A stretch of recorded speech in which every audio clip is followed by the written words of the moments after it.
Republican Party and certainly welcome you.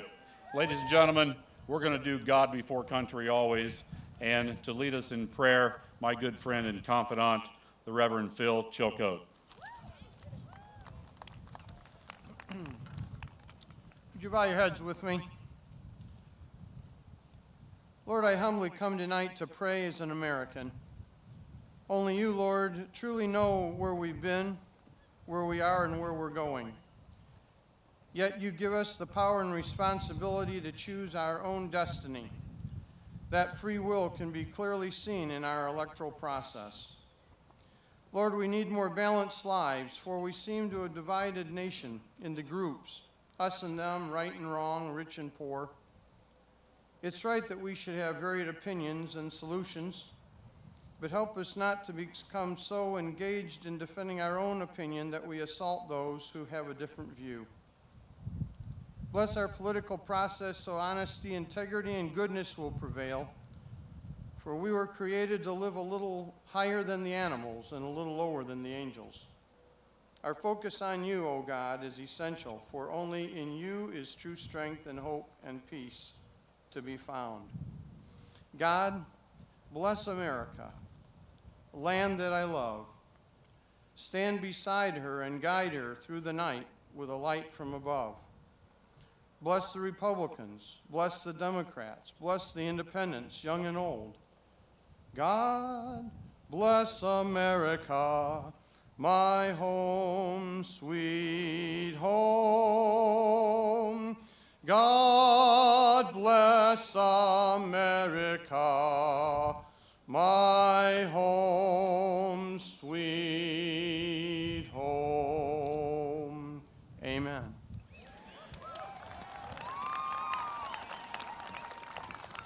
And now to lead us in the Pledge of Allegiance, Local Scout Troop number 97.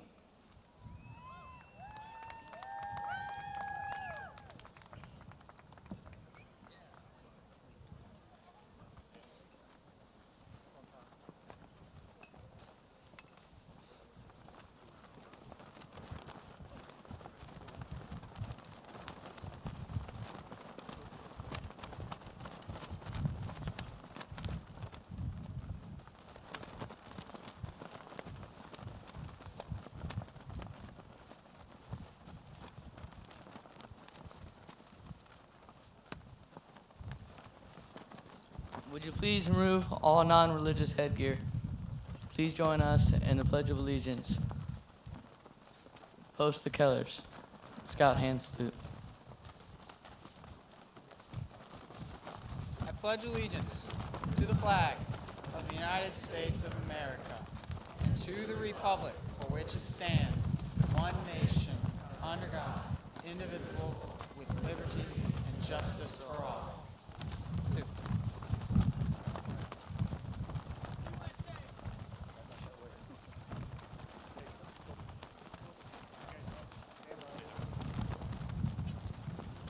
Ladies and gentlemen, the national anthem played by the Sidney High and the Jackson Center local marching bands, your national anthem.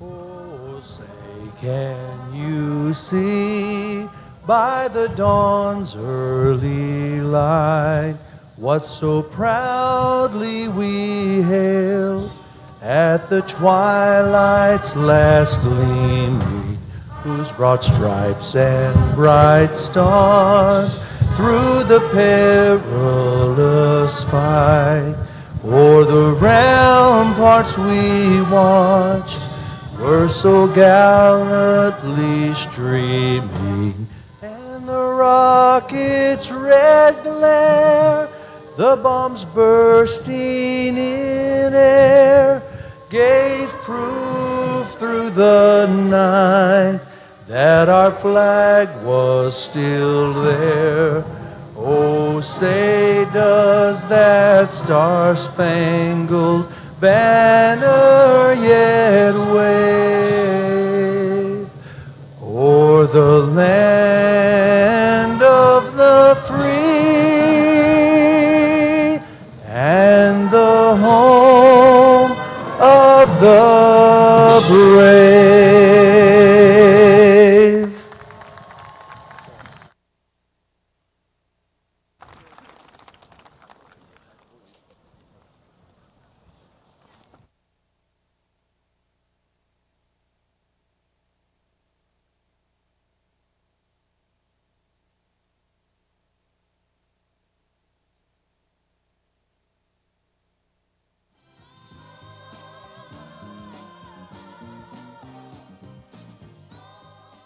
Good evening again, and welcome to Shelby County. I'll tell you what, do we know how to throw a party here? And how about Colin Ray? Were all you folks here for Colin Ray? You know, I was back in the back. Did the band play for you too, both bands?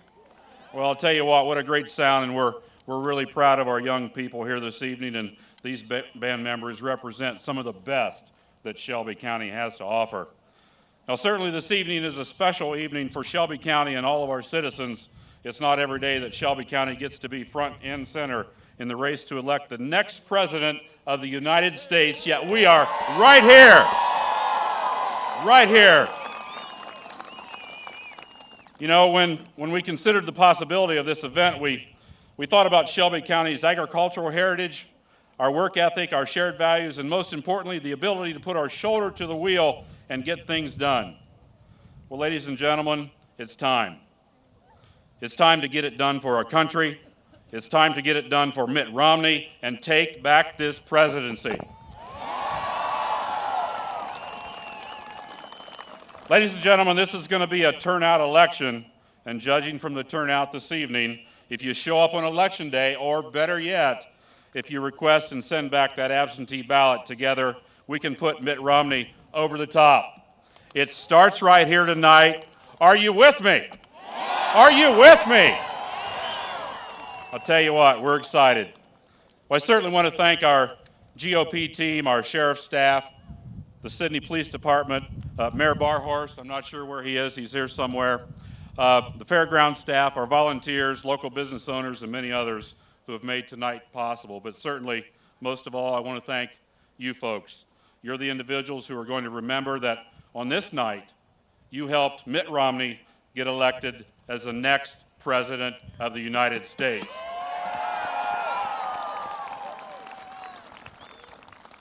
Next up, I want to introduce a local business owner and somebody that built it right here in Shelby County. Many of you know him. We were going to run his video. Unfortunately, we were having a little technical problem. I think it froze up. But it's still going to be warm. Ladies and gentlemen, Denny Salmon.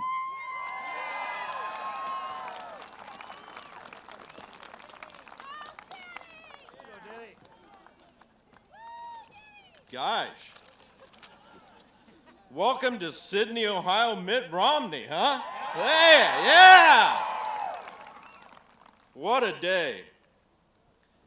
My name is Dennis Salmon, president of Salmon Electric Company. When I was asked to do an ad for the Romney campaign, I thought about it long and hard. It wasn't an easy thing to do. Then I thought about my son, who I would like to be the next president of Salmon Electric Company. I also thought about my other two sons and my grandchildren. Kind of chokes me up. I did the ad so that hopefully they will have the same opportunity to do what we were so lucky enough to do. Work long, hard hours and hopefully be rewarded for it.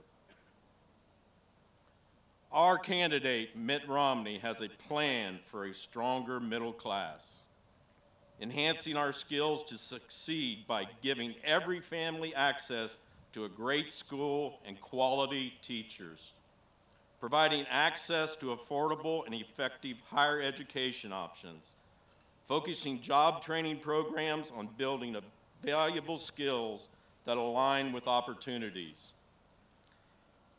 Also creating trade that works for America by curtailing the unfair trade practices of countries like China. Amen. opening new markets for American goods and services, building stronger economic ties in Latin America, creating a Reagan economic zone to strengthen free enterprise around the world. Also, in my opinion, the most important thing, he has a plan for cutting the deficit.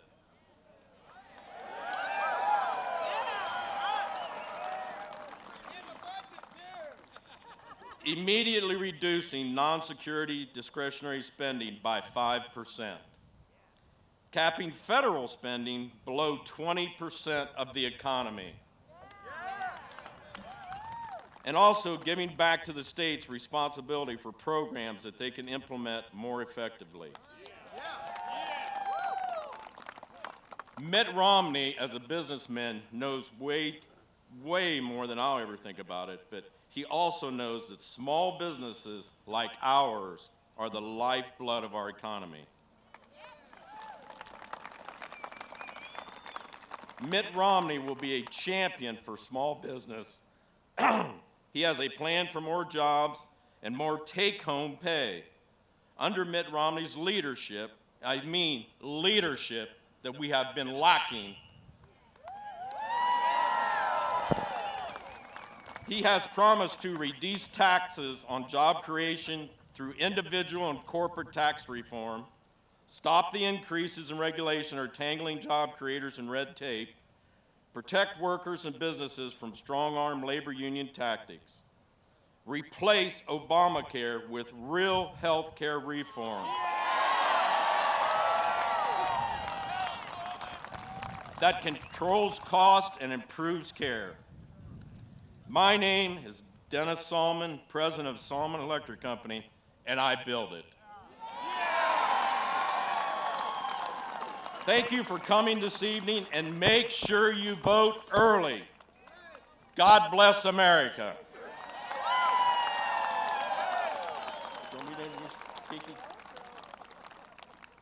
God bless America again.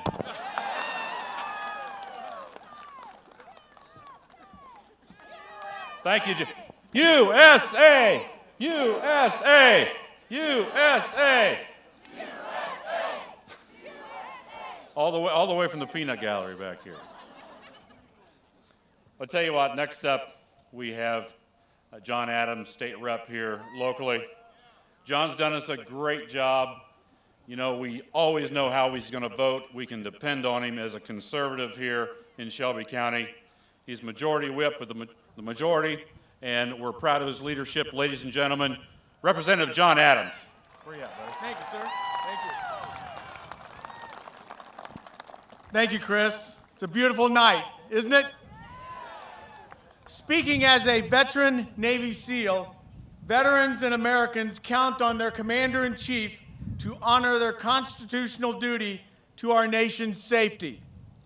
President Obama's failed leadership to have a budget, mind you, no budget in 4 years, will leave our military a $500 billion in cuts and a sequestration that will pink slip nearly 1 million American workers. Ohio could lose 18,000 private sector jobs alone. Our world will continue to be a dangerous place.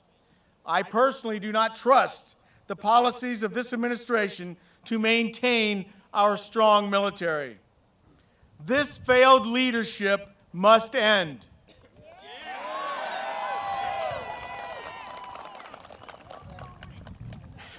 4 more weeks.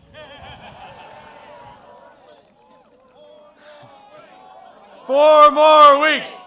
4 more weeks. 4 more weeks. A new direction commences on November 6th. Remember, the recession officially ended in June 2009. This is President Obama's economy. Some are saying it is the new normal. By this definition, the left want to redefine what normal is. Millions jobless is not the normal for America. If this is the new normal, we want nothing to do with it. On November 6th, Mitt Romney and Paul Ryan will set a new direction for America, restoring our economy and restoring America. Thank you very much.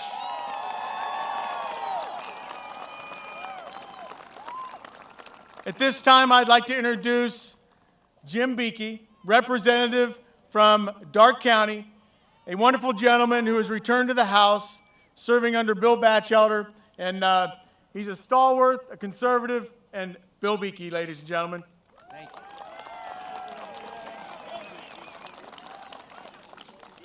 you. Yeah. First cousin to Bill Bailey. Ladies,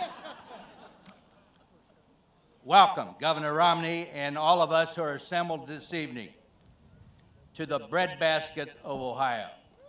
Agriculture is our #1 industry, and Shelby County, Auglaize County, Mercer, and Darke counties in the aggregate produce about 10% of total food production in this great state every year. How about that? As a fourth-generation ag business family owner, let me tell you that agriculture is about families. We have love of God, love of country, love of family, and the values of honesty, integrity, ethics, loyalty, work ethic. We know that hard work pays big dividends for our families. But for the last 3.5 years, President Obama's policies have increased the regulatory burden on our economy, crushing small business and family farms. On his watch, America has sat on the sidelines while our major trading competitors have been moving forward aggressively, putting our jobs at risk. Just oppose the failure in Washington with the great leadership coming from Governor Kasich here in Ohio. Here at the state level, we've been lowering the cost of doing business with less taxing, less regulating, and balanced budgets. We're doing much better with a dynamic governor like John Kasich.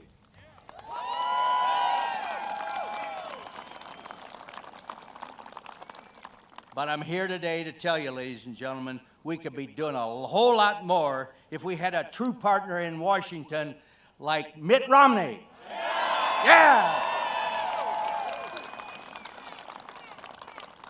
We need Governor Romney elected president so that the values that we hold dear are spread throughout the entire land.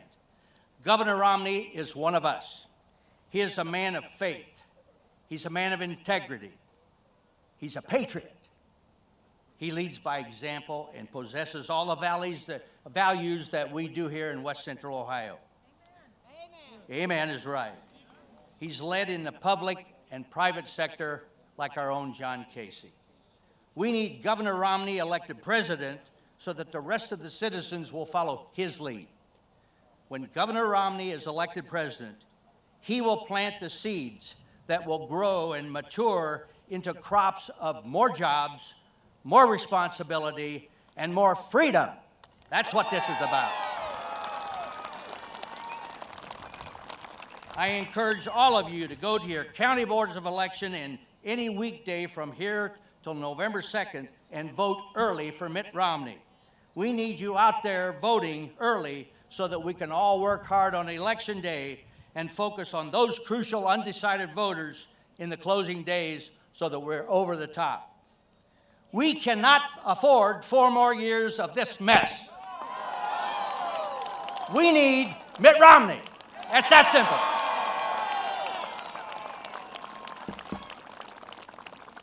Now it's my privilege to introduce a good friend, Ellen Joslin, who is a longtime farmer, along with her husband, Rob, here in Shelby County. I've known her many years through our association with the Ohio Farm Bureau Federation, of which she is a state board trustee. Ladies and gentlemen, welcome Sidney's own Ellen Joslin.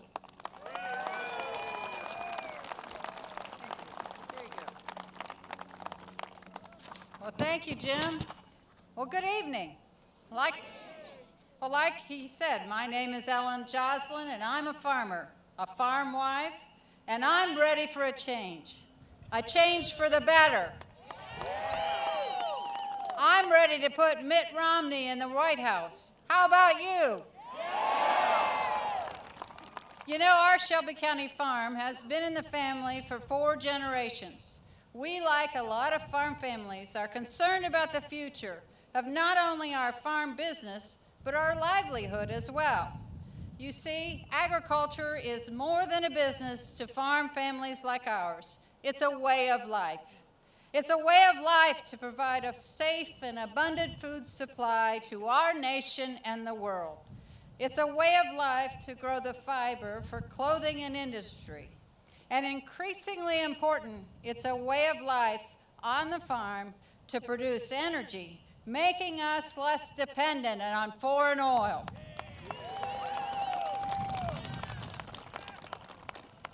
I'm proud to stand here tonight and tell you that American agriculture is vibrant, but it needs leadership. It needs the kind of leadership we see in Mitt Romney.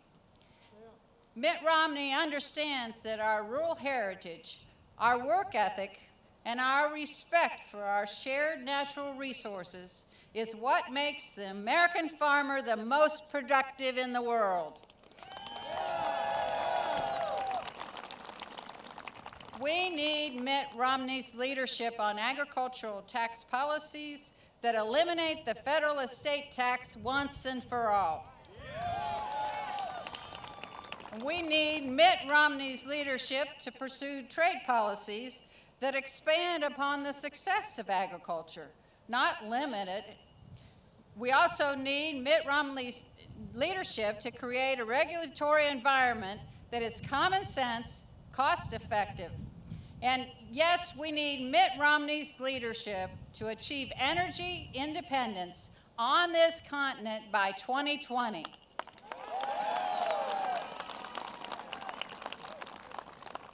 Ladies and gentlemen, I welcome you to Shelby County, and please join me in voting for Mitt Romney on November 6th.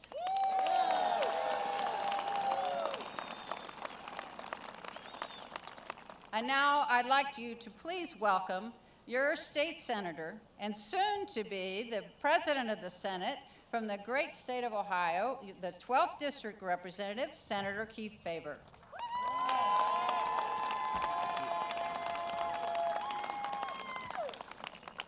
Well, good afternoon, Shelby County.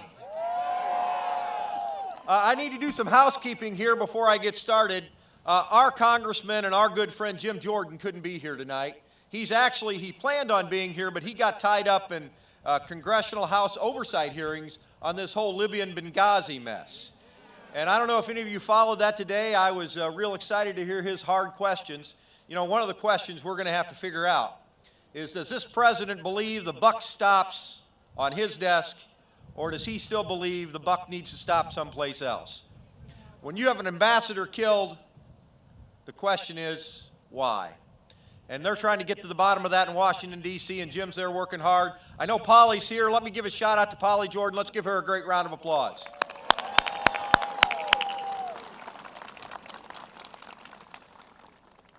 I want to talk to you about 2 things today. First, I want to talk to you about Issue 2. How many of you are familiar with Issue 2 on the ballot? Good. It's bad.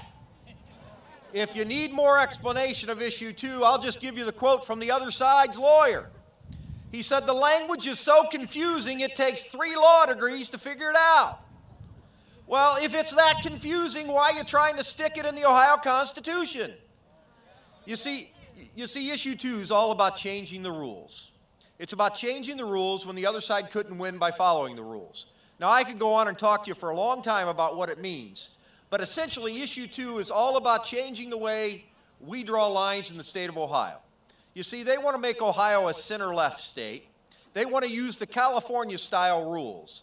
They want to put in standards and an unelected, unaccountable bureaucracy that the administration, that was just estimated to cost between $15 and $20 million to implement new legislative and congressional lines.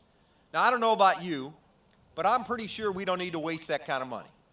And so from that perspective, join me in voting no on Issue 2. So how are we going to vote? No. Thank you. Now, the other issue I want to talk about is probably the most important issue I could talk to all of you about.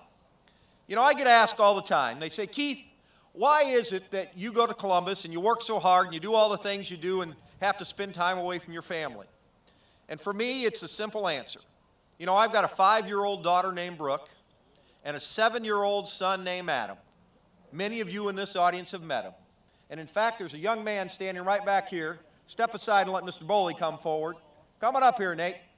There you go. Nate got to ride roller coasters with my son Adam just a couple of weeks ago at Cedar Point. And you see, why do I do what I do? Why do I believe so much in the future of this state? You see, it's all about my kids and your grandkids. We have a choice in this country. We have a choice of whether we're going to continue down the left path or whether we're going to go down the right path. That's the choice you all have here tonight. That's the choice you're going to have in just a few weeks. You know what? Let's not wait that few weeks to make that choice. That's the other thing I want to talk to you about tonight. You see, the other side has a plan. They wanted 35 days of voting. They wanted Golden Week where you could register and vote at the same time. They got all that. They've got federal judges deciding the election laws in this state. But you know what? We don't have to sit down and take it. We can beat them at their own game. We can get out there and vote early too. So, tonight, in this audience, there are men and women passing out absentee ballot applications. How many of you have gotten your absentee ballot application already? Get them filled out. Now, I know some of you are like the Favors, and you say, you know, we have a tradition. We take Adam and Brooke to the election, to the ballot, and vote with them on Election Day. That's okay if that's the way you do it. But you know what? You never know what's going to happen between now and Election Day. So what I'll ask you to do, send in for that absentee ballot. Send in for that absentee ballot. Cast that vote. If you don't need to be there on Election Day, go out. Get that vote in the bank. Because you know what? I know that every single one of you, if you vote, we're going to elect a new president. If you vote, we're going to elect Mitt Romney as our president. You know, it's just this simple. It's just this simple. If the people along the Golden Highway of I-75 in Western Ohio get out and vote, Mitt Romney will be the next president of the United States. So I need you to do that for me, and I need you to do one other thing. I need you to get on the phone tonight when you get home. And after you hear the wonderful words of our leaders, Governor Kasich and Rob Portman and the next president, Mitt Romney, I want you to call your friends. I want you to call your family. I want you to call your children. Heck, I even want you to call the neighbor down the street and the lady who sits next to you at church. And I want you to say, please, it's for our kids' sake. Please, it's for our grandkids' sake. Please, go out and vote. If you need an absentee ballot application, I'll drive it over to your house. Whatever it takes, let's get her done. Thank you, ladies and gentlemen. Remember to vote. Vote early.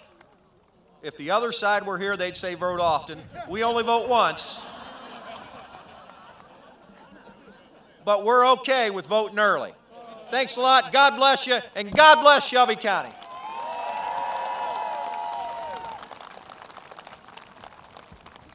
Thank you, Senator Faber. Are the bands queued up? We need to hear some band music. Where are we at? Chris Adams? Where'd they go? All right, there's some bands. Let's hear it.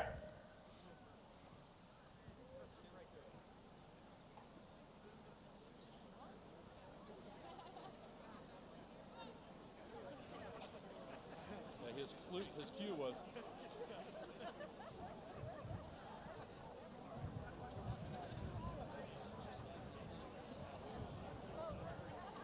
Okay, that was the cue. What I saw was the fear on his face. You didn't see it, but I saw it. Okay. We're going to listen to these fine bands here. They're going to fill in for us just a little bit. Again, these are some of the finest that Shelby County has to offer. It would have been great if all the bands could have been here this evening, but I tell you what, we're having trouble getting people in. But everybody's getting through. I see we're not around the track yet. folks are, I mean, we're around the track, but people are up against the, they're standing up against there just like I used to, looking the other way, watching the horse racing when I was just this tall, peering through the fence at the demolition derby. So, okay, all right.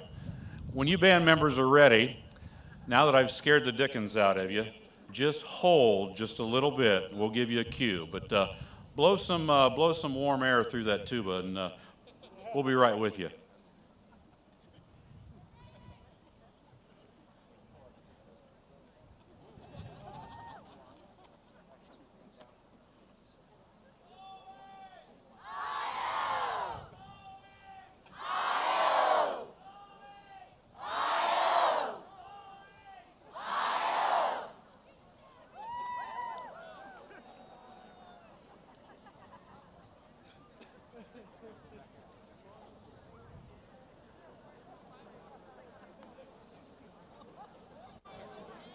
John Kasich.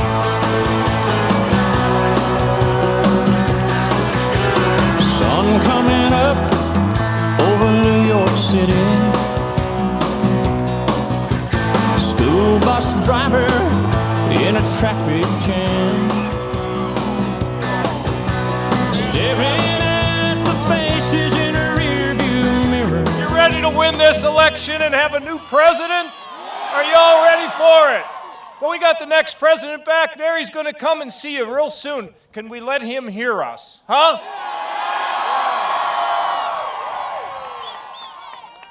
Well, I don't know about you, but could you believe that debate? Huh? Could you believe that debate? Well, let me just tell you, my view of it is that without the filtered lens of people who interpret events, people saw Mitt Romney the other night, and they embraced him, they liked him, they respected him, and they saw him as the next president of the United States. That's what he did. And ladies and gentlemen, as you all know, we're doing better in Ohio. We're doing better in Ohio. Ohio's coming back, thanks to my friends in the legislature and the job creators. That's who gets the credit. And by the way, Ohio government didn't build the comeback. Okay, they didn't build it. It's the people that built the comeback. And all we're doing is getting out of the way and making sure that businesses have incentives to expand and create jobs. And that's the number one moral issue in our country today. Because when you have a job, your family's stronger, your children do better. That's what it is all about. But I have to tell you, the wind is always in our face. I've become to believe that this administration thinks, and, they are entitled to their opinion, and that's okay, doesn't make them bad people, but they think that if we can just make government bigger and spend more money on government programs, somehow that's going to create jobs. They got it completely wrong. And Mitt Romney understands exactly what it takes to create the jobs, and he did it as a private, and one thing we need in politics today is somebody that actually knows how to create jobs. No more politicians. We need people who have the experience to create jobs, and he's done it. And he's run that state of Massachusetts and took it from deficits to surpluses, from job losses to job creators. And nobody will forget the work he did at those Olympic Games where he showed the measure of real leadership. That's what it was all about. And folks, even though we're recovering, we got the wind in our face. Got this giant national debt. The president said he was going to cut it in half, and it's grown. And hey, I worry about our children. I worry about my 12-year-old twin daughters and the fact that they're saddled with this, and all they want to do is spend more and make the debt bigger. You got to be kidding me. And then the blizzard of regulations. We got a lot of farmers out here. We have an EPA in Ohio that wants to work with you. We have an EPA in Washington that doesn't get it at all. That's why we need a new president and a new head of the EPA so farmers can be more successful, not only in Ohio, but across America. And by the way, I hope you all know, you small business people, that Mitt Romney wants to kill the death tax. We did it in Ohio. We need to do it in Washington so you don't visit the undertaker and the IRS on the same day. Get rid of it. Give people a reason to work hard and to build stronger families. So whether it's big debt, a threat of higher taxes, regulations that, frankly, are counterproductive to job growth, we have to have a new president if Ohio is going to be able to really reclaim its status as one of the great states in America. Because right now, the wind is in our face. And with Mitt Romney as president, we will have common sense regulations. We're going to work with business to make sure that we get it right, we protect this environment, but at the same time, be in a mode for creating jobs. We're not going to raise, could you imagine they think what we can do to solve the problem in Washington is to tax us more? Why don't they get their act together like Ohio families have and learn to live within your means? When I was there, we did that. So whether it's dealing with the debt, whether it's having common sense regulations, or getting us in a position of where we can encourage entrepreneurship, creativity, and innovation, that's why we need Mitt Romney as the president. And I've got to tell you, what was so interesting the other night is the president couldn't seem to defend his own record. And tomorrow night, we get to watch Joe Biden try to do that, huh? You know, I know he thinks he's a good debater. He also thinks he's a good golfer, and I played golf with him, and I can tell you that's not true. So I'm looking forward to tomorrow night. But what it gets down to is this, the eye of the tiger. We know what we have in this man. He gets our problems. He understands us. He understands what makes America go. He will do what needs to be done to reduce our debt the same way that Keith Faber and my colleagues in the legislature, John Adams, balanced our budget. He will work to balance that budget. He will provide the incentives so that our young people know that they can realize all their hopes and dreams. And I think you've all figured out by now, I just don't say things because they might sound good. I feel so strongly about this, and I just heard Keith Faber talk about it. You know, when I was a kid, my dad carried mail on his back. My father's father was a coal miner. My mother's mother couldn't speak English. And my mother and father always told me the American dream was this, Johnny. We're going to work like crazy, and we're going to save, and we're going to sacrifice, but we're also going to put it in your heart that you're going to be stronger and better and more successful than our generation. That's our greatest legacy, isn't it? The fact that our children will be able to do better than what we do. And the idea that we're stuck or we're standing still, that's not America. That's not the dream that we all got when we were kids. And tonight there's a lot of kids here. I just met a little 6-year-old girl who's freezing over there. And I said, well, you might get to meet the next president. And she sort of half smiled because she's freezing over there. But you know why we love our children? Because we pass our hopes and dreams for a better life on to them. And that's what this election is all about. It's not about name calling or any of these other things. You know what it's about?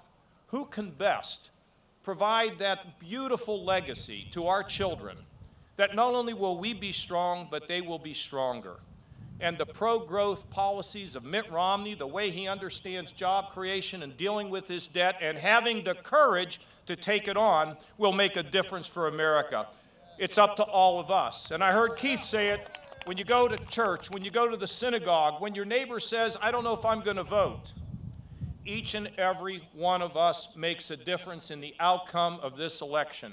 And by the way, being at this fairgrounds and seeing this crowd, to the national press, we're going to win. Thank you all very much, and God bless you.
USA!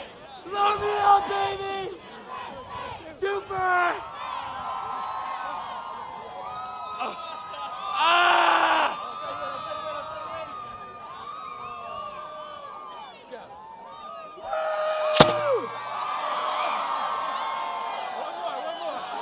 One more! Who wants it? Who wants it? Let's do this! USA! USA! USA! USA! Ah!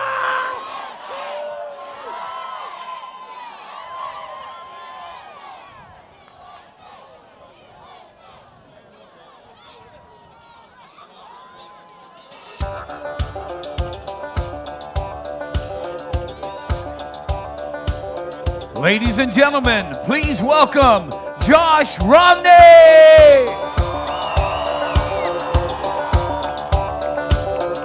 I drive my truck and drive. I pick up my baby. She jumps in with a kiss and a hey. We exit off that old highway. Sometimes you gotta go beyond the pavement. You gotta go deep, way on back. Cross a few creeks, in a couple little shacks. Wow! What a crowd! This is amazing. Thank you so much for that welcome. This is a lot of fun. A little cold out here, but this January I was in Fairbanks, Alaska, and it was -40. We had some extra time, and they said, "Well, let's go hold some street signs." So I was holding street signs -40 in Alaska. Then I got an email from my brother, who was campaigning for my dad in Guam. So. You got Josh Romney. You didn't get the favorite son, apparently, but you did get one of the sons. I love being on the campaign trail for my dad. I love being able to do this. I love being able to meet people all across the country who care so passionately about this country that they're willing to come out and rally like this and volunteer and make phone calls. How many of you, is this your first political rally you've ever been to? That's enthusiasm. That is what this election is all about. People who are getting involved for the first time in their lives, that is inspiring to me to see that. So many of you recognize how critical this election is and what it means. I don't know if anyone saw the debate a week ago. You may, if you saw it, then you recognize that I'm responsible for my dad winning that. My brothers and I, as kids, we gave him good training by being very obstinate kids. We gave my dad good training. We're the reason he won the debate, so I take a lot of credit in that. I will tell you, I've got 5 kids of my own, and as I think about my dad and all the great things he's done for me, the thing he's most taught me is how to be a dad. That's the most important thing he taught me, is how to be a dad to my 5 kids. That's the thing I'm most proud of him for, and that's the reason I'm...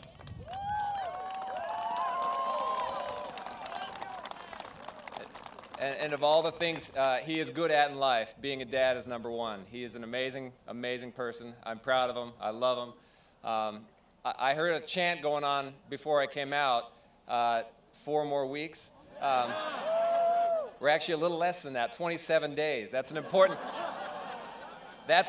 thing. We've got a big event coming up in 27 days. Even more importantly, however, to many of you, is in 45 days, there's an Ohio-Michigan game. So we do have to keep our priorities in order, right? But I'm excited to be here. I'm excited to be with my dad on the campaign trail.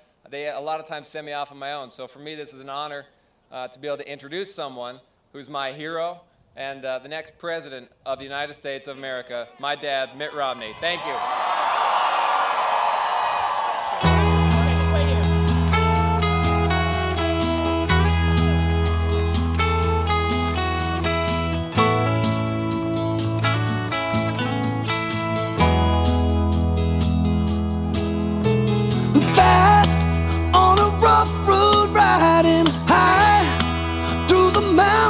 Climbing, twisting, turning further from my home.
Thank you, Governor John Kasich, for that introduction. Thank you. And my son, Josh, what a great guy, huh? And thank you to Colin Ray for entertaining everybody this evening. What a great entertainer. Thank you, Colin. Appreciate it. Wow, this is quite a crowd. That's an Ohio welcome. Thank you, guys. Great to be here. You know, I've been seeing some of these rallies for the opposition on TV, and they typically have a chant, 4 more years, 4 more years. But I checked my calendar. I think it's 4 more weeks is a better chant, don't you think? This is a...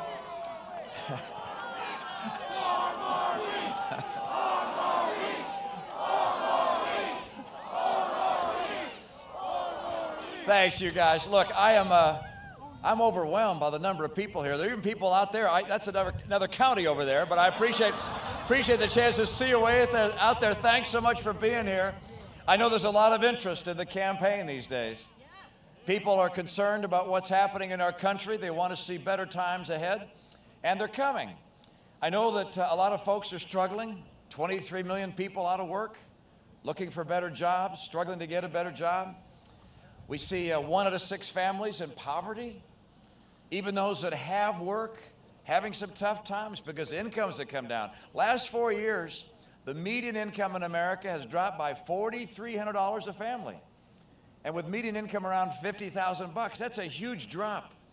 And the president promised that he'd get health insurance premiums down $2,500 a family. They're up $2,500 a family. That's a $5,000 difference. Middle-income families are struggling. Gasoline prices, you've seen those, doubled since he's been president or more. And these have been tough times. The president's answer to this is to say he's going to save Big Bird. My view is it's time to have a president that will save the American family and help people across this country have a bright and prosperous future. I've been saying that I don't think we can afford 4 more years of, well, the last kind of 4 years we've had. I think people recognize there's a high cost to re-electing President Obama. If we were to re-elect him, we'd see chronic unemployment continue. We'd see high gasoline prices continued. We'd see incomes continue to go down. We'd see the kind of fiscal crisis happening here that's happening elsewhere. We can't afford 4 more years of Barack Obama. And the key thing I want people across Ohio to understand and to ask themselves as you go into the voting booth, as you vote, is can we really afford the cost of Barack Obama? And the answer is no. Now, we had a debate about a week ago, as you may know, and it's a good experience.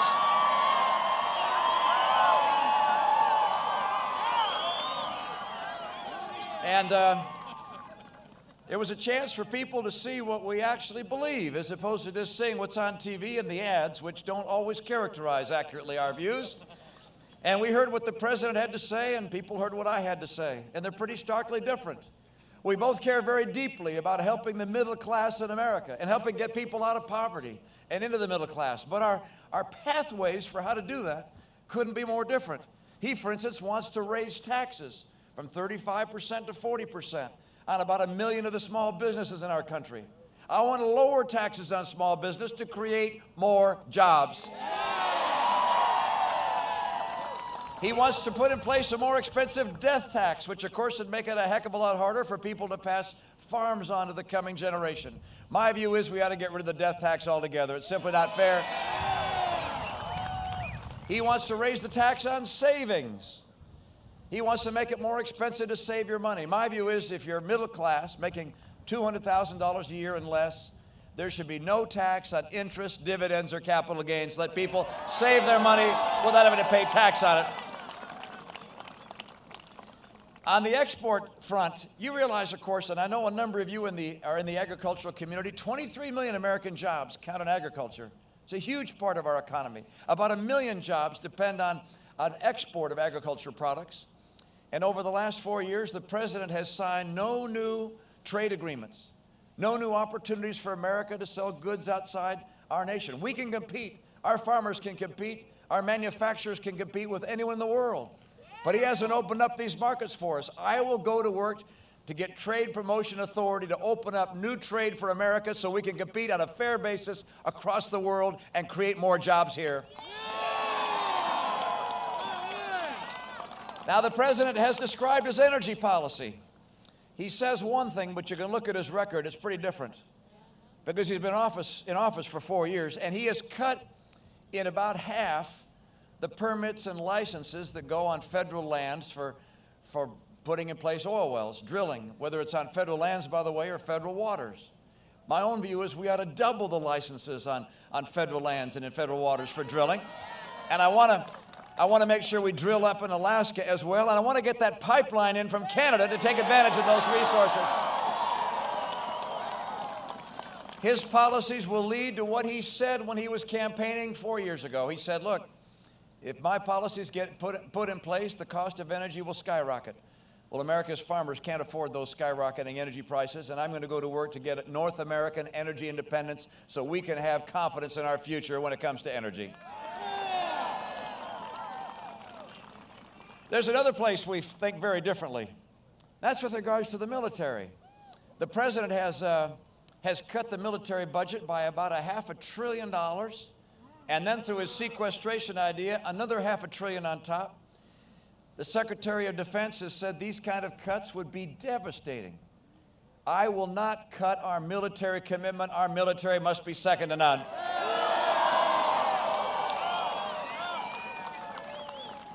And then there was one more area we talked about differences, and that had to do with jobs and the economy and how to get the economy going. You heard the president's answer. It's basically a continuation of what we've seen over the past 4 years. He calls it forward. I call it forewarned. He's in favor of another stimulus. How'd the first stimulus work? He wants to hire more government workers. Nothing wrong with government workers, but that's not going to create jobs across America and get us back to work with higher incomes. He says he also wants to raise taxes. That sure as heck doesn't create jobs. That kills jobs. His tax plan is estimated to cost about 700,000 jobs. My tax plan creates 7 million jobs. So we have very different views. My plan to get us working again has 5 key parts. And I mentioned some of them already. Number 1, take advantage of coal, oil, gas, nuclear, renewables. Get America strong when it comes to energy. And let us also remember those miners who are trapped. You've heard about that. 2 miners trapped today in a collapse at a mine. Apparently they're safe. Is that right, Governor? We believe at this stage. Let us keep them in our prayers and thoughts. We want them to come out safely and well. But we're going to become energy secure. And by the way, that creates not just jobs in the energy sector, but also in manufacturing. I was today at a place that makes compressors. These monstrous compressors, like 4 or 5 bales of hay in a row. Great big compressors. I said, what do you use them for? They said, well, you know, when natural gas comes out of the ground, it doesn't naturally flow in a pipe. You gotta push it. You gotta compress it. So they make compressors that push that natural gas. There's a lot of manufacturing associated with our energy sector. And there are a lot of manufacturers that use energy as a major component in their product. And so having low-cost energy will bring back manufacturing jobs. We've lost over 500,000 manufacturing jobs during President Obama's term. I want to bring manufacturing back to this country, and energy is one way we'll do it. Number 2, trade. I mentioned trade. I want to open up more trade, particularly in Latin America. Latin America has an economy almost the size of China. We're all very excited about the opportunities in China, but don't forget the folks right next door and the advantage we have next door. And by the way, when China cheats in trade and steals our jobs unfairly, we're going to finally say no and make them accountable. Number 3, we got to make sure our training programs work for the workers of today and the jobs they need. Do you know there are 47 different federal training programs? 47, reporting to 8 different federal agencies. Think of all the overhead, all the bureaucracy. I want to take all the dollars that are spent at these federal training programs and bundle up Ohio's fair share and make sure it comes back to Ohio so Ohio can use it to get jobs for the people in Ohio that need those jobs.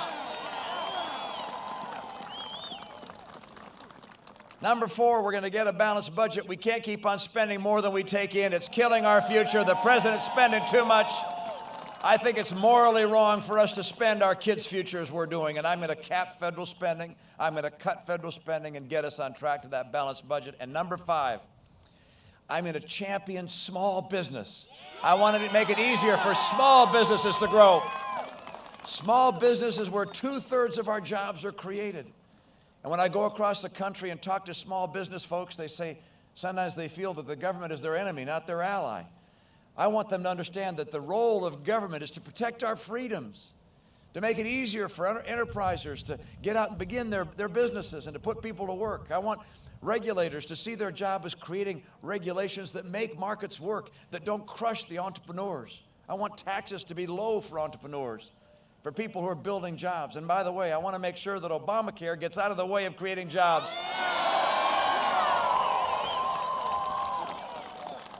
Now, I want you to know how confident I am in the future. America is an extraordinary nation. We face great challenges, but over the last 4 years, we have not had the kind of strong leadership we needed in Washington to take on our challenges. Time and again, the president's told us he'd take on some of these things, but hasn't. And then he turns around and tries to blame others. Congress won't get together. Congress won't get together unless there's a strong leader that puts them together. He won't, he hasn't, I will.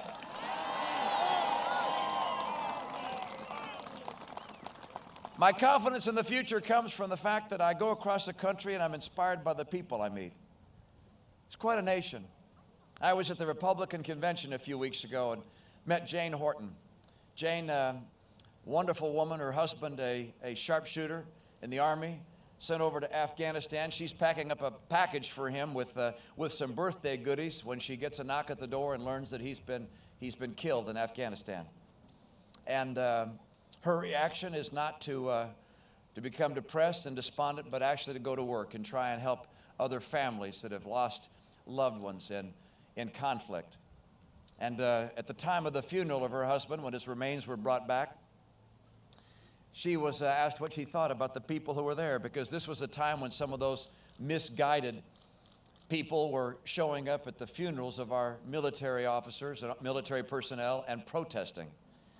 And she said this. She said, they asked her, what do you think about these people protesting at your husband's funeral? And she said, Chris died so people like them can protest. This is the character of America. We're a big-hearted people. We recognize the greatness of the Constitution and the principles upon which this nation was founded. The president seems to be changing America in ways that many of us don't recognize, making us more and more like Europe. I don't want to become like Europe. Europe doesn't work there. I want America to become more like America. I want to restore the principles that made us the nation we are.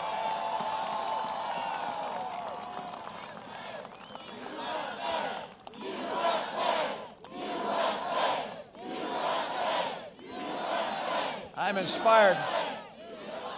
inspired by men like Christopher Horton, her husband, and his willingness to serve his country. Would those who are in our armed forces or our veterans please raise your hands so we can recognize you? Thank you. Wow. Thank you. Thank you. Thank you. Oh, beautiful, for heroes proved in liberating strife, who more than self their country love, and mercy more than life. We appreciate our men and women in uniform from today and from the past, and for tomorrow. Let me tell you also just an experience I had that reminded me of something about the American character. Our pioneering spirit, our willingness to sacrifice for the future, our willingness to reach out and make a difference in the life of others. This happened to be some years ago. I was in my home state of Massachusetts, and I was attending a Boy Scout Court of Honor. And there's a Boy Scouter back there. And at a Court of Honor, for those that are not familiar with it, it's a place where young men who are ready to receive an eagle are awarded their eagle, and others who are getting other merit recognitions are able to do so. I was one of the kind of civilian leaders in our Scout program, so I was kind of in the front of the room. They had some Formica tables set out, and I was at the far end of the Formica table next to the American flag there. And the person who got up to speak at the event was a Scoutmaster from Monument, Colorado. And he got up and he talked about his Scout troop and how they wanted to have a special American flag. And so they purchased one with gold tassels around the outside, and they had it flown above their state capitol, as I recall. They sent it also to Washington, to have it flown above the Capitol building in Washington. And when it came back, the boys said, hey, one more thing, we'd like it to go on the shuttle, the space shuttle. And so they contacted NASA and said, hey, would you take our flag on the space shuttle? And I'm sure NASA said to them, hey, space is at a premium in space, all right? We can't just sort of take everybody's souvenirs. But they relented, and they took these boys' flag on the mission and put it in a plastic container along with, I guess, some coins and medals that other troops and other groups had given them to take on this journey. And the scoutmaster said the boys were so proud as they were in their various home rooms at school watching the rocket take off and the shuttle go off into the space, and then they saw it explode before their eyes. This was that tragedy that occurred in the Challenger mission. And he said that he called NASA a couple of weeks later and said, have you found any remnant of our flag? We'd like to keep it in memory of those people who sacrificed for our great nation. And they said, no, I'm sorry, we haven't found anything from the flag. And he said he called every week from about, as I recall, it was from like February till May or June. Just called and called and called every week or so. And every week they said no. And then about September, he said he was reading an article in a paper, and it talked about the debris that had been found from the Challenger disaster. And it mentioned something about a flag. So he called NASA, and in fact, they had found a remnant of his flag, of the Boy Scouts flag. And so the Boy Scouts and NASA came together, and he said, we were presented with a plastic container. And we opened that container, and there was our flag in perfect condition. And then he said, and there it is on the flagpole here at the end of the Formica table next to Mitt Romney. And I looked over at that flag, and I pulled it out, and it was like electricity was running through my arms as I thought about where that flag had been. And I thought about the men and women who sacrificed, who put themselves in danger in exploring space, trying to provide more knowledge for the American people. It's who we are. We're a people given to great causes. We live our lives for things bigger than ourselves. Whether in the military, whether in a home with a single mom who's trying to raise a kid or two or three, whether it's a dad who's taking on multiple jobs. In all sorts of ways, Americans give themselves for something bigger than themselves. That flag represents that to me. It suggests to me greatness in the American spirit and the American heart. I know that America is going to come back in every way we must to continue to lead the world. It's our turn. It's our turn as young people here. I call myself young. I'm only 65. You see, the greatest generation gave us this nation. They sacrificed to give us a land with prosperity and freedom. And they held aloft a torch for the world to see, a torch of freedom and hope and opportunity. But there are not as many in the greatest generation as there used to be. And those that are here can't hold the torch as high as they used to. And so it is our turn to take that torch and hold it aloft for the world to see. We need a strong America with strong values in our homes, with a commitment to principles greater than ourselves. We need an economy that's so strong it can provide for our families, and also so strong it can provide for a military that can protect our interests and protect our friends. I commit with all my energy to keeping America strong, to rebuilding the principles in our homes and our communities that lead to a strong economy, to getting our economy working as it should again, and to building a military second to none in the world. These things I will do, and I need your help. I need your help. I need you to go out and find neighbors who voted for Barack Obama and to come join our team. I need you to go out and find people and get them to vote absentee, get people voting. This is a critical election. Ohio could well be the place that elects the next president of the United States. I need you to do that job. We're going to win together. We're taking back America. We're going to make sure she remains the hope of the earth. Thank you so very much. You guys are the very best. Thank you. Thanks so much.